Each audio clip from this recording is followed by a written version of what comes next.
Yo les gens, j'espère que vous allez bien, je vous retrouve aujourd'hui pour une nouvelle vidéo dans laquelle je vous propose de partir à la découverte de Need for Speed Unbound, puisque ça y est, il est disponible aujourd'hui pour ceux qui ont l'édition Palace du jeu, sinon évidemment ce sera le 2 décembre 2022, et ce que je vous propose dans cette vidéo, c'est de partir pour une petite découverte, alors je pense aux alentours des 15 minutes, du début de Need for Speed Unbound, donc évidemment la création de personnages comme vous êtes en train de le voir en fond, les premières épreuves, le premier on va dire un petit peu chapitre du jeu d'introduction, et puis peut-être un petit peu regarder déjà la liste des customisations, voir un petit peu l'esprit du jeu, et puis voir aussi un petit peu à quoi ressemble le nouveau visuel de Need for Speed Unbound, puisque c'est vrai qu'avec la direction artistique du jeu, qui est pour l'instant je pense un petit peu le point qui divise la communauté, on peut s'attendre à plein de choses différentes, donc on va voir un petit peu dans cette vidéo ce que ça donne, en sachant que je joue sur PC et que le gameplay est filmé en full ultra, vraiment au max du max des graphismes, en résolution QHD, donc en 1440p.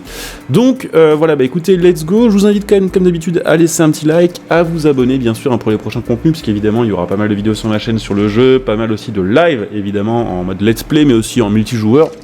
Donc pensez à vous abonner, à liker, et puis pensez aussi, si ça vous intéresse, que vous pouvez acheter Need for Speed Unbound et plein d'autres jeux, et vos cartes d'abonnement et vos DLC à prix réduit via mon lien Instant Gaming que vous trouverez sous cette vidéo en description et en top commentaire. Donc n'hésitez pas, voilà, si vous voulez vous prendre le jeu à prix réduit, si vous n'avez pas envie de mettre 70 balles dedans, à le prendre via mon lien que vous trouverez sous cette vidéo, puisque ça me soutient et ça vous permet, voilà, de profiter de petits tarifs sympathiques. Donc c'est tout bénéf pour tout le monde. Donc voilà, je vais finir de créer mon perso, et puis bah écoutez, on se retrouve dès le début de l'histoire, tout simplement. Donc c'est parti, petite introduction du jeu, on va voir un petit peu à quoi ressemble la bagnole qu'on a choisie. Alors en fait, au début du jeu, on a le choix entre plusieurs modèles, il y a le choix entre la Nissan Silvia, la Dodge Charger et la Countach, toutes les trois qui sont proposé dans un état vraiment lamentable. Alors je pensais qu'on allait commencer avec une épave, avec vraiment la voiture, vous savez, rouillée un peu de partout, et qu'on allait devoir la remettre en état avant les premières épreuves, mais au final, bon, j'ai choisi la Dodge Charger, vous vous en doutez, puisque j'aime beaucoup les voitures américaines et je trouve qu'elles sont pas assez mises en avant sur le jeu pour l'instant. Ce que j'ai trouvé un petit peu bizarre, c'est qu'en fait on commence direct avec une voiture au final en état exceptionnel, hein, comme ça a été neuve, avec même je crois un petit peu de customisation dessus, donc un peu bizarre, je comprends pas pourquoi au début on nous la montre en mode vraiment en voiture de la casse quoi, quasiment. Peut-être que c'est parce que c'est l'édition Palace et que du coup on commence avec une voiture en bon état, je sais pas. En tout cas, bah let's go hein, pour cette première épreuve, premier petit tuto de découverte du jeu. Et bah, je trouve que graphiquement, effectivement, bon, c'est un peu plus joli que Need for Speed Heat, mais je pense que les effets visuels vont être quand même assez rapidement relous, parce que en fait les effets visuels à la moindre action se déclenchent, hein, que ce soit pour les drifts, les sauts, la nitro et tout. Ce qui fait qu'on a quand même l'écran qui est très chargé. Alors il y en a qui vont adorer, il y en a qui vont peut-être un peu moins aimer. Je sais que normalement il y a les customisations, que je vous montrerai un peu plus tard dans cette vidéo, normalement si tout se passe bien. Il y a la possibilité d'avoir des effets un peu plus neutres, voire même d'en désactiver certains. Parce qu'il y en a qui vont être cool, je pense qu'il y en a qui vont être assez jolis, assez sympas, ça changera un peu. Et je pense qu'il y en a qui vont être aussi trop fat, notamment pour les drifts, hein, ça prend quand même une bonne partie de l'écran, donc ça peut être un peu perturbant, voilà, pour ceux qui n'en ont pas trop envie. Donc voilà, après à part ça, bon c'est vrai que ça a l'air plutôt joli, les reflets, tout ça sont plutôt clean. Après avec Frostbite en général, j'ai envie de dire, c'est toujours, on va dire, le même type de rendu. Donc ça va plutôt bien, c'est assez joli. Donc la nitro fonctionne bien, elle est un peu plus longue que la nitro de Need for Speed Heat, qui en tout cas au début du jeu, il me semble avec la nitro de base, était vraiment un très court boost, qui était quand même vraiment tout petit. Là même avec la première voiture du jeu, on a quand même déjà une nitro qui est assez violente, qui dure assez longtemps, et ça fait quand même une petite différence. Les sons ont l'air d'être sympas, alors après c'est pareil, hein, j'ai testé qu'une seule voiture pour l'instant, la Charger, et c'est vrai qu'en général sur Need for Speed les sons sont cool, donc je pense pas qu'il y aura de grosses déconvenues là-dessus, surtout que maintenant, bon, en plus de ça, EA ayant Codemasters, je sais que parfois il y a une espèce d'entraide entre les gars Need for Speed et Codemasters pour les sons des voitures et pour d'autres éléments techniques des jeux, donc a priori ça va être plutôt cool à ce niveau-là. Et puis par contre, quelque chose quand même qui est cool, la sensation de vitesse, ça par contre pour le coup elle est bien meilleure là que sur Need for Speed Heat. Sur Need for Speed Heat, tant qu'on n'était pas genre à 250 ou 300 km/h, on avait vraiment l'impression de rouler à 80. Là ça a l'air d'être un peu mieux, alors c'est peut-être aussi justement grâce aux effets visuels qui claquent un peu et qui permettent d'avoir un truc un peu plus dynamique, mais ça rend mieux en tout cas que sur Need for Speed Heat. Et puis, pareil, au niveau de la physique, c'est vrai que j'ai été un petit peu critique avant que le jeu sorte, parce que j'avais dit un peu en mode, ouais, vous verrez, ce sera comme Need for Speed 8 avec quelques modifs. Alors effectivement, la base de la conduite, c'est la même que Need for Speed 8. Genre, c'est vraiment une physique qu'on peut un peu imaginer être celle de base de Need for Speed 8. Mais il y a quand même pas mal de modifications, et les drifts sont un peu plus cool que sur Hit. Enfin, même si ça reste du break to drift, même si c'est désactivable et autres, les voitures ont quand même des transferts de masse un peu différents, donc, enfin en tout cas de ce que j'ai pu voir pour l'instant. Ce qui veut dire quoi? Ce qui veut dire que le jeu est peut-être un petit micron plus réaliste que Need for Speed 8, ce qui est plutôt cool, tout en gardant le côté justement arcade, facile à prendre en main, et nerveux, qui permettra à tout le monde de s'amuser et de sortir rapidement des drifts et rapidement des trucs style. Oui, donc voilà, je me rappelais pas qu'on avait tapé comme ça. Donc voilà, à première vue, je trouve ça plutôt sympathique. Voilà, que ce soit graphiquement, si on peut désactiver 2-3 trucs et changer nos visuels pour avoir des choses peut-être un peu plus sobres. Graphiquement, on va dire in-game hors effet visuel, c'est un peu plus propre que Hit. Les sons, ça a l'air ok. La physique, c'est un peu mieux que le Hit aussi. La sensation de vitesse aussi. Donc à première vue, ça part plutôt pas mal. Après, peut-être que plus tard, on aura d'autres choses qui vont peut-être se voir sur le jeu, d'autres éléments positifs ou négatifs.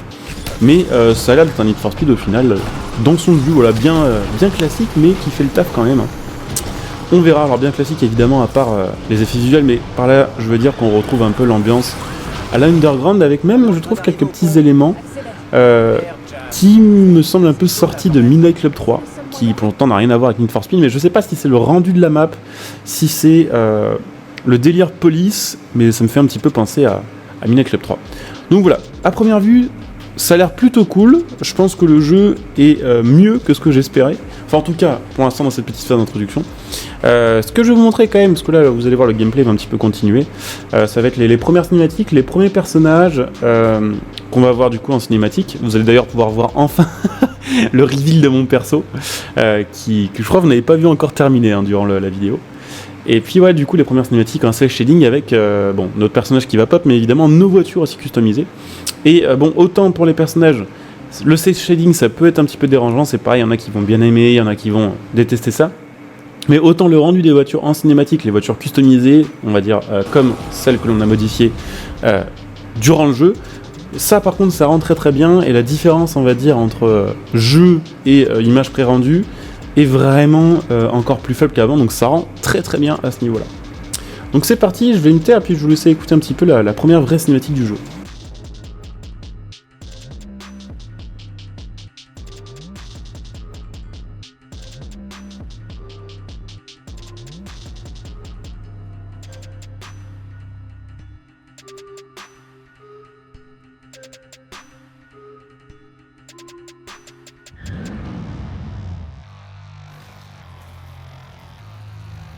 Jas, j'ai plein de messages sur le rassemblement dans les Heights ce soir. Je t'avais dit, les gens sont prêts à miser un paquet de fric. C'est bon pour nous, ça.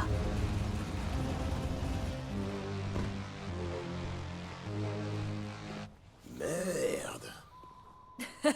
Alors, Donc, je vous le disais, le cel shading plus les voitures intégrées. Les voitures, ça rend très très bien le cel shading. Après, chacun jugera, mais ça rendra peut-être au final les personnages un peu moins cringe. Après, évidemment, ça dépendra du doublage, évidemment, des personnages, de la VF, pour ceux qui jouent en VF.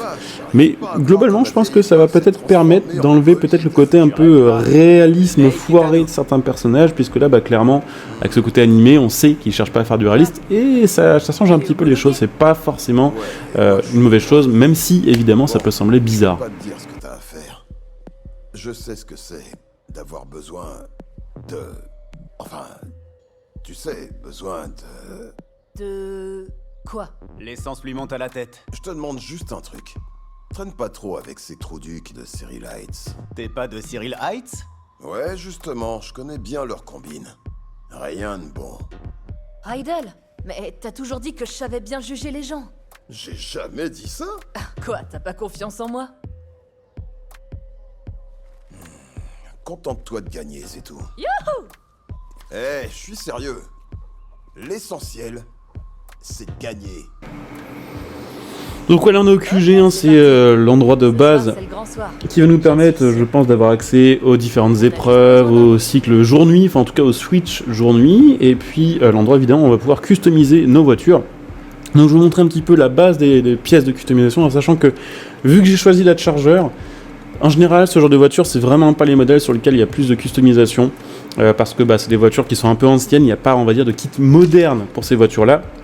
Du coup sur le jeu on va retrouver certains kits évidemment, certaines customisations vous allez le voir, mais c'est pas forcément la voiture où il y aura le plus de custom, en tout cas je suppose. Mais voilà, je vais vous montrer un petit peu les différentes choses qu'on peut faire. Alors je pense que par contre ici on pourra pas modifier les performances de sa voiture, en tout cas j'ai pas trouvé de menu pour. Mais on aura évidemment la possibilité de modifier carrosserie, donc avec des kits carrosserie choisis, qui sont un assemblage de pièces de différentes marques du jeu, y compris les Legendary Customs, qui sont les voitures à gagner un peu bonus sur le jeu, qui sont des kits vraiment extrêmes. Et à côté de ça, on a la possibilité donc de modifier chaque pièce de carrosserie, donc les ailes, les feux, le capot, le pare-choc, vraiment toutes les pièces. Et il y a quand même pas mal de choix. On va retrouver, alors sur une voiture comme ça, évidemment des kits plutôt inventés par les développeurs du jeu, la marque Spin Hunters et The Alchemist, je crois, qui sont des fausses pièces, voilà, conçues par les devs du jeu pour qu'il y ait quand même de la custom sur chaque voiture. Mais évidemment, sur d'autres modèles, on aura des pièces de vraies marques, des vrais kits carrosserie qui existent en vrai, qui, je pense, fera plaisir à certains.